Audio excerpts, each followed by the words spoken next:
Depuis hier, le 17 décembre 2025, le Parlement algérien, les députés algériens sont en train d'étudier un projet, doivent donner leur avis sur un projet d'une proposition de loi qui va modifier le code de la nationalité algérienne de 1970. Il s'agit du fameux projet controversé et sulfureux de la déchéance de la nationalité algérienne. Les autorités algériennes n'ont pas envie que la communauté internationale sache que c'est le gouvernement, que c'est le ministère de la Justice ou que c'est Abdelmadjid Tebboune en tant que chef d'État qui a utilisé ce projet de déchéance de la nationalité algérienne pour punir des dissidents, pour contester l'algérianité des dissidents et des opposants. On a utilisé un député qui s'appelle Hicham Sifer, qui a lui présenté un projet. Ce projet c'est quoi? On va changer le code de nationalité algérienne pour permettre la déchéance de la nationalité algérienne. On va introduire des conditions qui permettront aux autorités judiciaires algériennes de décider de déchoir un individu, un Algérien, de sa nationalité algérienne. Est-ce qu'un État peut déchoir un individu de sa nationalité?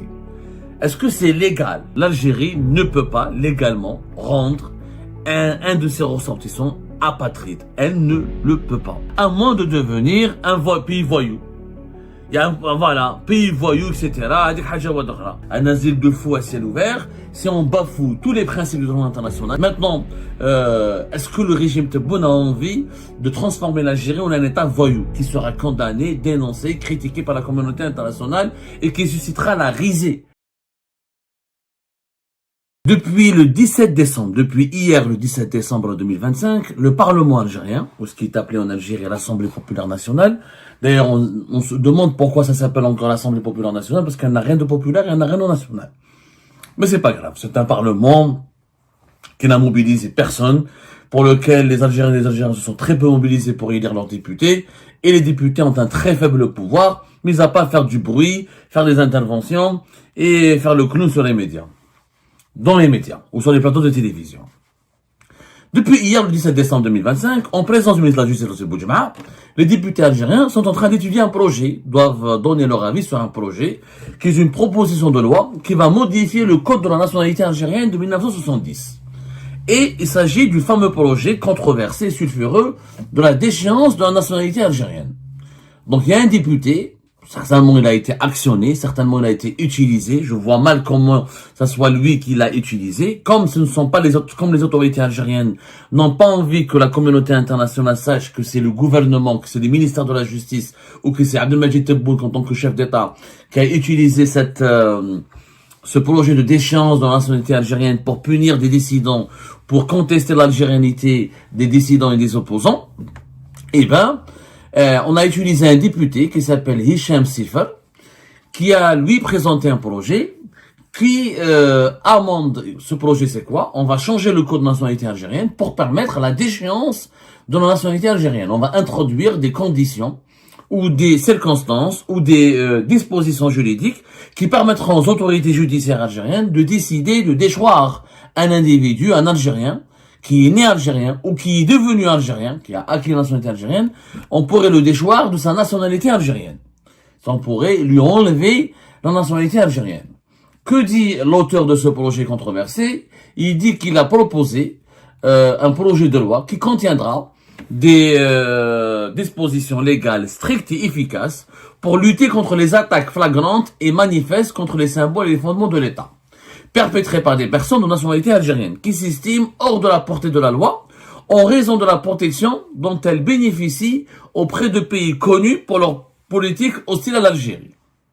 Le peuple algérien n'acceptera jamais que ceux qui menacent sa sécurité, sa stabilité, son unité partagent avec lui ce même bien, qui n'est plus seulement une attache juridique et politique, mais un sentiment spirituel de fierté, d'honneur, et d'appartenance et de loyauté envers la patrie.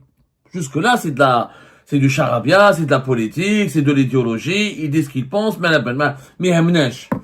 quelle est la base légale? Comment est-ce que c'est légal qu'un État décide du jour au lendemain, sur la base d'accusations fondées sur une interprétation de la loi ou sur la base de n'importe quelle accusation juridique ou politique ou idéologique, est-ce qu'un État peut déchoir un individu de sa nationalité? Est-ce que c'est légal? Même un Algérien, quand il commet les pires conneries de sa vie, il reste un Algérien. Il est né algérien, il a la nationalité algérienne. Même les terroristes des années 90 qui ont égorgé durant la décennie noire, qui ont massacré la population, on leur a pas enlevé leur nationalité. On les a pas déchus de leur nationalité algérienne. Mais ce député, qu'est-ce qu'il dit, ce député algérien? Il cite dans toute la presse algérienne, hein. C'est un passage que j'ai retrouvé dans toute la presse algérienne. Et comme on vous a promis un travail acharné contre les fake news, on tient nos promesses, puisque ce député, il dit que sa proposition, que son projet de loi est conforme aux dispositions de la Constitution algérienne et aux mécanismes internationaux en vigueur. Il cite la Commission du droit international qui, lors de sa session de 1985, a affirmé que la privation de nationalité pouvait être utilisée à titre exceptionnel, même si elle pouvait entraîner une situation d'apatride ou une situation d'apatridie. C'est-à-dire un apatride ou une situation d'apatridie, c'est quelqu'un qui n'a pas de pays, qui n'a aucun pays. En cas de commission de crimes graves contre la sécurité et la stabilité des pays.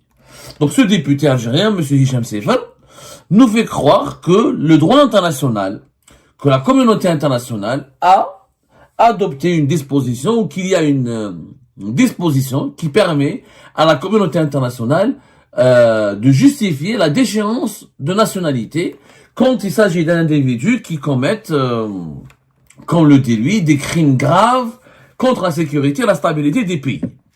Nous avons vérifié cette information, qui est complètement fausse, puisque M. Hicham Sefer, il fait référence à des rapports de la Commission du droit international de l'ONU, et il cite une commission qui a eu lieu en 1985, sauf que tous les rapports officiels de la Commission du droit international de l'ONU, de l'Organisation des Nations Unies, de 1985, parlent ou indiquent qu'il y a eu la 37e session de la Commission du droit international. Elle s'était tenue en 1985 et elle a des rapports qui sont contenus dans 2 volumes. Il y a un gros volume de tous les rapports qui ont été étudiés, adoptés et discutés lors de cette 37e session. Et un deuxième volume où il y a tous les rapports qui ont été aussi étudiés, discutés, approuvés ou désapprouvés par la Commission du droit international de l'ONU. Que trouve-t-on dans ces 2 volumes? On ne trouve absolument rien de ce qui a été dit par le député algérien. C'est lors de tous les rapports officiels de la Cour internationale, de la Cour du droit international de l'ONU de 1985, porte principalement sur des sujets comme le statut des courriers diplomatiques, les immunités juridictionnelles des États, le droit des traités entre États et organisations internationales, le projet de code de crime contre la paix et la sécurité de l'humanité. Il n'y a absolument aucune mention de la privation de la nationalité, de l'apatridie ou d'exception pour crimes menant à l'apatridie. L'apatridie, encore une fois, c'est le fait de devenir apatride, c'est-à-dire on n'a pas de pays. C'est une situation très rare et exceptionnelle. On va en parler la prochaine fois parce que il y a très peu de personnes qu'aucun État ne considère comme leurs ressortissants. Ça, c'est un autre débat. Mais en tout cas, en 1985, lors des travaux de la Commission du droit international de l'ONU, il n'y a jamais eu de décision ou d'article ou d'une disposition qui légitime les interventions de l'État pour déchoir ou priver un de leurs ressortissants ou ou permettre de priver leurs ressortissants de leur nationalité pour les rendre apatrides, pour le crime grave menant à l'apatridie. Les documents officiels de l'ONU confirment l'absence de contenu pertinent sur ce thème en 1985. Il n'y a jamais eu. C'est une fake news.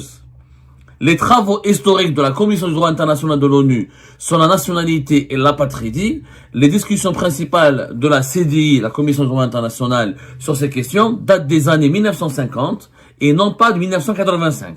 Par exemple, en 1954, lors de la 6e session de la Cour du droit international de l'ONU, il y a eu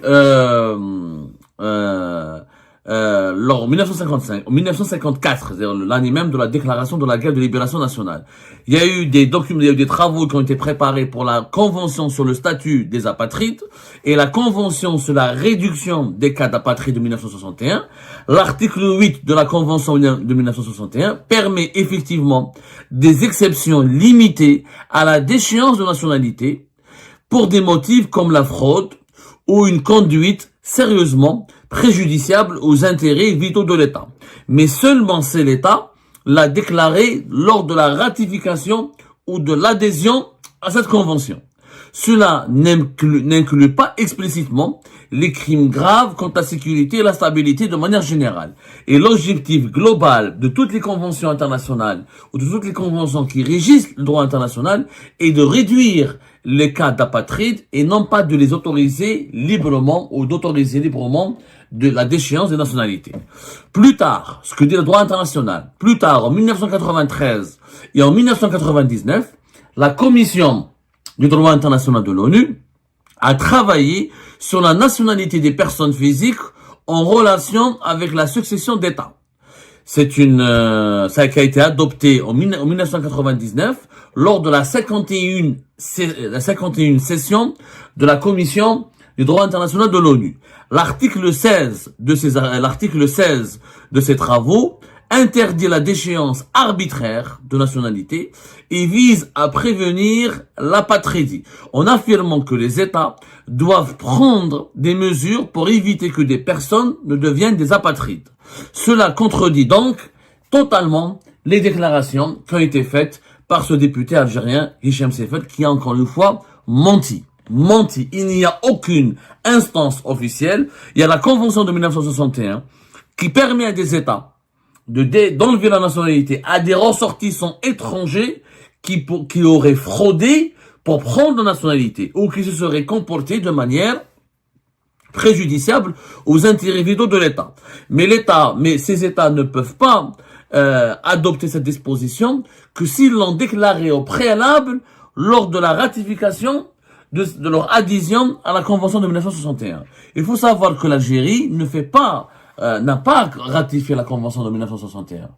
La Convention de 1961, l'Algérie ne l'a pas ratifiée. Elle est sur Internet, vous pouvez aller voir le site des Nations Unies, vous pouvez aller rechercher la Convention sur la réduction des cas d'apatridie. Elle a été écrite et approuvée ou élaborée, elle a été élaborée et approuvée le 30 août 1961 plutôt, et elle est entrée en vigueur le 13 décembre 1975, pardonnez-moi. Elle est entrée en vigueur en 1975, alors qu'elle a été adoptée le 30 août 1961. Il y a l'Albanie, il y a l'Allemagne, il y a l'Angola, l'Algérie ne figure pas parmi les pays qui ont adopté cette convention. Du coup, l'Algérie n'est pas tenue de la respecter.